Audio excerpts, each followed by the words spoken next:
Neemias, no capítulo 2, versículos de 18 a 20, nos ensina assim: Então lhes declararei, como a mão do meu Deus me fora favorável, como também as palavras do rei que ele me tinha dito. Então disseram: levantemo-nos e edifiquemos, e esforçaram as suas mãos para o bem. O que ouvindo Sambalate, o Horonita, e Tobias, o servo amonita, e Gesem, o árabe, zombaram de nós e desprezaram-nos, e disseram: quem é isto que faz? O que é isto que fazes? Quereis rebelar-vos contra o rei? Então lhes respondi e disse: o Deus dos céus é o que nos fará prosperar, e nós, seus servos, nos levantaremos e edificaremos, mas vós não tendes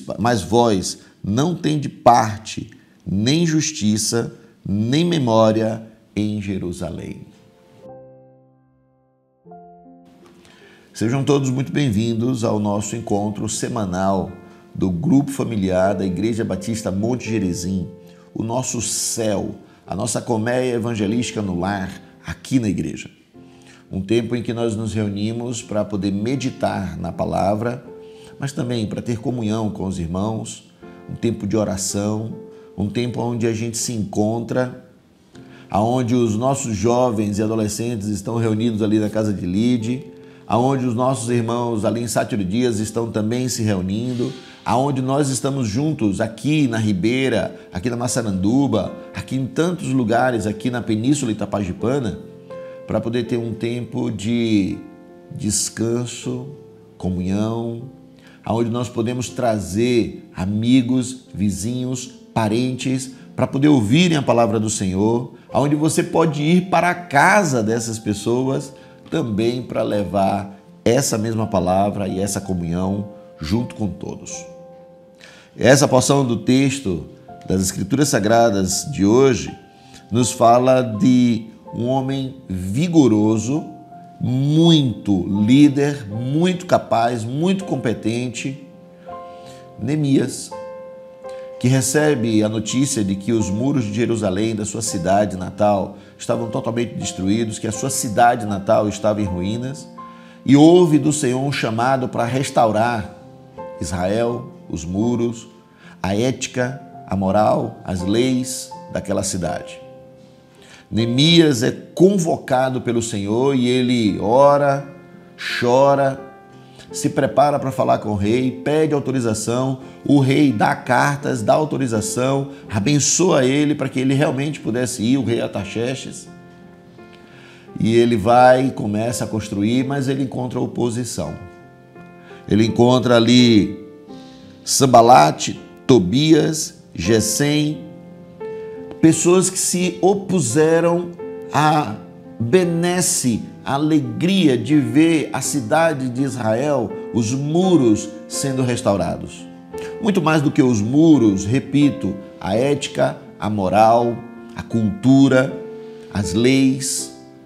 O povo de Israel estava totalmente perdido, destruído, abandonado, largado em si mesmos, mas não largados e abandonados por Deus, pelo seu Deus, pelo dono daquele povo.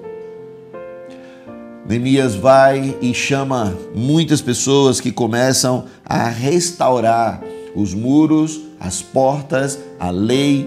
Esdras estava muito próximo dele e é ali o pastor que está falando, profetizando, fazendo com que quando ele lia, Esdras, quando lia a palavra do Senhor e passava horas lendo o que estava escrito, o povo de Israel começava a chorar, caindo em prantos, porque tinha perdido até mesmo o contato com as Escrituras Sagradas.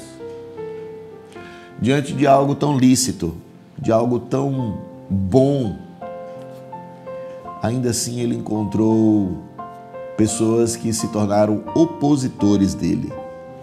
Opositores mesmo diante de algo bom e lícito que ele estava fazendo. De algo que ninguém teve coragem de fazer ou que outro não foi convocado pelo Senhor.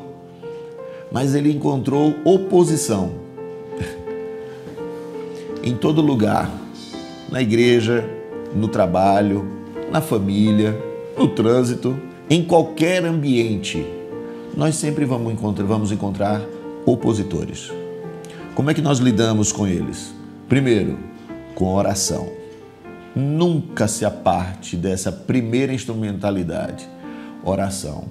Segundo, com amor, porque Jesus diz que nós devemos amar os nossos inimigos. E quando diz inimigos, eu penso que o crente deve ter apenas um inimigo, que é o inimigo das nossas almas, que é o diabo, mas ele pode usar pessoas para se oporem, para serem opositores a uma verdade absoluta que o Senhor tem proposto ao nosso coração. Devemos então, em primeiro lugar, orar. Em segundo lugar, dispensar amor. Amar ao próximo como nós queremos ser amados, amando como amamos a nós mesmos, como queremos ser amados pelos outros.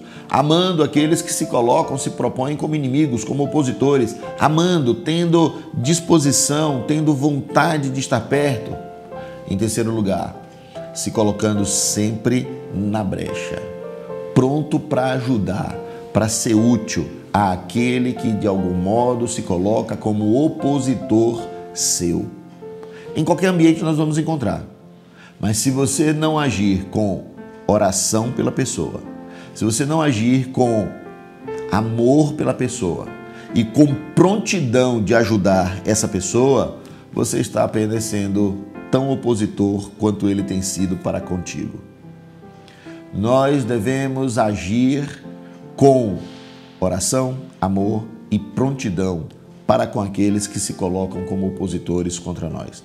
Neemias, ele estava pronto, ele estava trabalhando, edificando os muros, apareceram opositores, mas ele continuou trabalhando. Com uma mão estava com a espada para lutar, com a outra mão ele estava pronto para poder colocar cimento, para colocar betume, para colocar estrutura para construir. Com uma mão a gente carrega a palavra do Senhor, com a outra mão a gente vai trabalhando e vai efetivando, porque em quarto e último lugar, diante dos opositores, nós não paramos de fazer o que o Senhor nos chamou para fazer.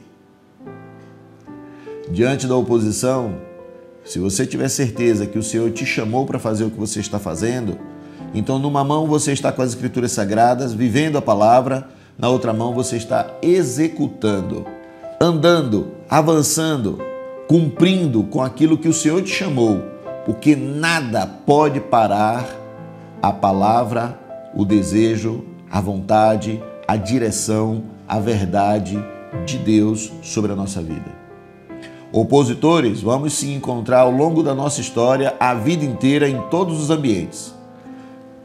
Ore, ame, tenha prontidão e, em quarto lugar, não pare de fazer o que o Senhor te chamou para fazer.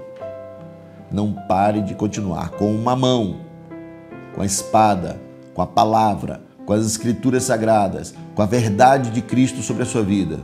Com a outra mão, execute, lute, ande, faça, construa os muros.